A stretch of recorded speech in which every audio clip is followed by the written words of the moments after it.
Okay, guys. It is around 10:40 right now, where I am, 10:40 p.m. on the East Coast. Roughly an hour ago, Valve decided they wanted to just drop entirely new operation on us, and there's a lot of juicy stuff in this. So I thought I would just go through the notes from the site and just give my thoughts.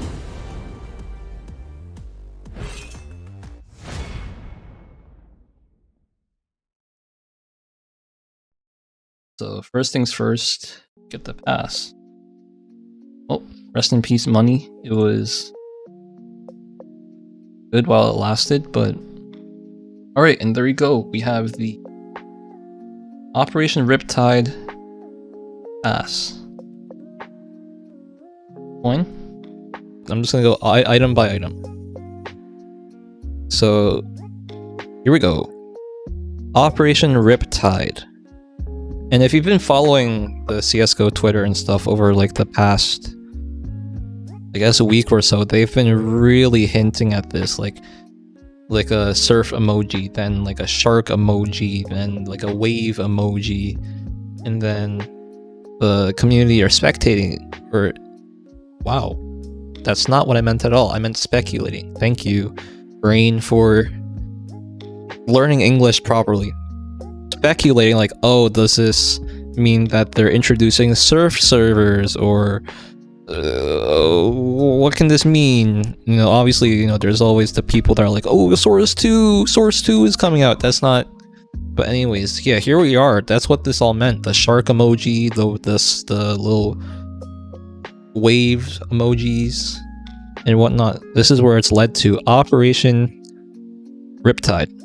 You get this coin, and it's upgradable through missions and stuff. And this coin is very standard. Like, this looks very similar to the coins from, you know, the past two operations, with the bronze, silver, gold, and then like the little diamond pattern with like the little crystals supposedly that are etched on top of it. Very similar, very standard. Nothing super special there. But I suppose if you complete all of the missions, you know, and you upgrade the coin all the way, it'll be nice to show on your profile. Right, now onto the juice. So what does private queue mean? If you've ever used Faceit and you've been in a Faceit hub, like for example Flom's Mythic Cup hub, or the Map Core hub, or even like a private hub like the 10-man's hubs that people have all the time. So this is basically just like a private queue where people can queue up to play against each other. I don't suspect that this will have any impact on ranked, but this will be a nice way for people that know each other and like friends of friends and whatnot to just be able to group up and say, okay, we want to queue against people that are in this specific queue.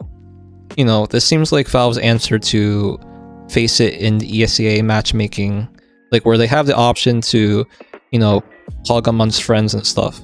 So the only difference, obviously, is that this is 64 tick, as is the Valve matchmaking standard, as opposed to Faceit and ESEA, which is the 128 tick standard.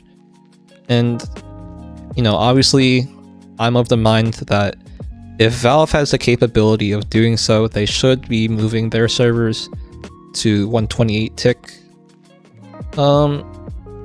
But you know, this isn't a bad thing. I'm not gonna sit here and say like, oh, this is useless because it's not 128 tick. Like, ultimately, this is a good thing for, you know, very casual people.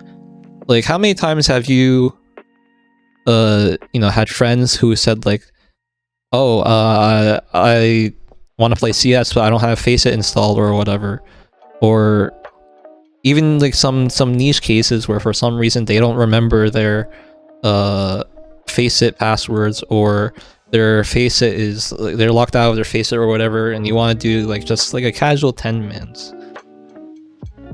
This private queue lets you do that without any like hassle of setting up like any third-party software, and without any concern of someone like a host having like a host ping advantage or whatnot. And so there's two ways this goes across. So either there's a player's private queue where you can see in this screenshot, it's a private queue created by this person. So everyone can join on this person, and this person has a queue assigned to them with a code that looks like this. So either that happens, or you can make a Steam group which function like a hub, and everyone who joins that Steam group has their own separate queue that they can join. And that makes Steam groups a lot more functional for CSGO, because previously, at least for my purposes, Steam groups were only ways for me to get funny little Steam tags to display in game. So this is good. Okay, skipping all the uninteresting stuff, rewards looks like they function the same way as the previous ones. You know, you collect stars, and then you can use stars on certain things. What it does look like is different though, like if you see from the screenshot, if you collect a certain number of coins, or a certain number of stars, you can choose the rarity of the reward you get. That's really intriguing. Assuming that there's only one... I know for a fact that there's some collections that only have one red gun in their collection. So this is very enticing. Assuming that this screenshot is accurate. We'll check in game in a sec. It said Operation RIPTIDE features new ways to play your favorite game modes, from short competitive matches to team deathmatch. There's something for everyone. So then I saw the riot shield, and I thought, you know, Valve lost their minds or something, but nah, we're all good. And this function, this part I'm about to describe here, functions similarly to Last Operation's Premiere Mode and retakes, where Valve really wanted to try something, but didn't want to fully implement it. So they said, okay, we have this operation coming up, let's test it, and let's see how the community reacts to it. So you have the option to do a short match, a long match, or any length match.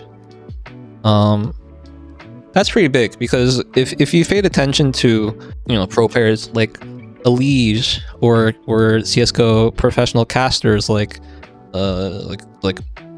Sponge or Anders or whoever, always talk about how, you know, matches are like so grueling because of how long they can be. Like, imagine you're a professional player, you're playing on a tier 1 team like Liquid or Vitality or Navi, and you're playing a best of 3, and you know, especially I say Liquid first because this especially has happened to Liquid so much, where, you know, they've had like, you know, best of 3 where literally every single match has gone to overtime. So that means like a full 30 rounds plus however many overtimes you need to settle the map, and then you have another map coming up where there could be another overtime, and then that could go the other way, and then there could be a third map that also goes to overtime, and that could, like, you know, that time compounds, you know, to the point where like you could be playing a best of 3 for like 5 hours. And that's with the current MR30 rules. So it looks like what Valve wants to do is take a step towards, I guess you could say, Valorant's MR24 rule, where currently Valorant has 12 rounds per half as opposed to 15. And you can see that's where they're going here. So short match, score 9 rounds to win the match. That's MR16. That is best of 16 rounds. And I think Valve are taking a look at this and saying, if this works out and people really enjoy this and it's competitive, we could consider shortening the length of normal CSGO matches. And that could potentially impact the professional scene as well. So this is, they say, you know, we have an operation now, let's use this operation to test this type of thing. Okay, that was kind of a long explanation. Sorry about that. Self-explanatory. Classic used to be you can only kill the opposing team players and then you count your individual score. Now it's either free-for-all where you can kill anyone and it counts your individual score, or team versus team like team deathmatch. And team deathmatch is a little unique because you can see here, work together for your first team to 100 kills, which is different from just like a set period of time where you're deathmatching, because now you have an objective. So that should be interesting in terms of how the CS community approaches these game modes. Droppable grenades. The only thing better than learning utility is learning how to share. Grenades can now be dropped in most game modes. I don't know if this applies to competitive. This could. Because there's discussion that because it says most, it won't apply to competitive. But I'm trying to think of game modes. Okay, more gameplay changes. A1S now does more damage to the body, and the Deagle now does a bit less to the body. And if you're in the market for dualies, they just got cheaper. So this to me says that they want to... Well, this first of all, the balance is good. This is good. The Deagle did need to be nerfed a little bit because it was 2 shots to the body. And what I was about to say is they want to be more in line with Valorant, where in Valorant the Sheriff, valued at $800, does where it's 3 shots to the body for a kill. Map changes. Blocked visibility of mid from T-spawn and Dust 2. That is huge.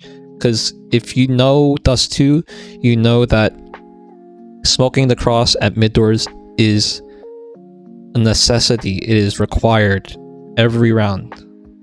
And that's just utility wasted. So now, with their solution, I've seen the Dust 2 doors solution already, by the way. I'm not the biggest fan of it. You know, at least it stops people from peeking from spawn, so it limits the number of angles you have to pre-aim as a CT opper if you want to, you know, peek the guy, which is good. And then Demolition and Arms Race. Don't care too much about that. There's some cool maps. Let's see. New weapon skins. There's some really nice skins. Like for example, this is just the case, but AK is pretty nice. The stairs are eagle, you know.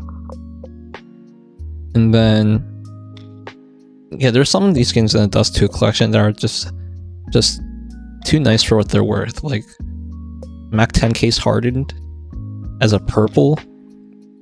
Like imagine getting a blue gem Mac 10.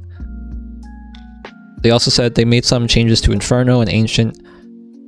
I will say that this bullet penetration for plywood surfaces is a big thing, because if you're familiar with Ancient, you'll know that on B-Site Cave there is a wooden like plywood wall that is spammable from one side but isn't from the other, and that's been the biggest thing for a while that people in the community have been complaining about, and now they've made a fix.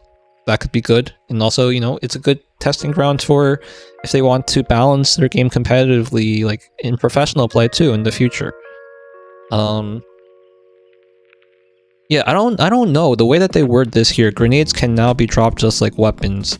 It's worded very differently from these notes here, where they said, what was it? And dropped in most game modes? Is that what they said here? Let's see. Deathmatch needed. The deathmatch was super stale, and sometimes I do like playing the official deathmatch servers because, you know, the community ones fill up sometimes. Like if you go on DM Frenzy or Warm Up Server or Target.gg, you know, sometimes they have VIP days, so you can't go on. And then most days, like the ones that are playable for you, those get filled up. And the private matchmaking queues are good too for the casual player base, because I know for a fact there's, you know, sometimes you'll have a friend that doesn't play the game and you'll say, okay, let's do a 10-man so you can get into it, but so they can get used to the game. And then you realize, wait, I need them to install Faceit anti-cheat, and then I also need them to make a Faceit account, and then I need them to join this hub. And that's not something that they're familiar with. What they want to do is they want to say, okay, I can open the game and there will be a way for me to just get into a private match immediately. That's what this update provides, which I think is really good.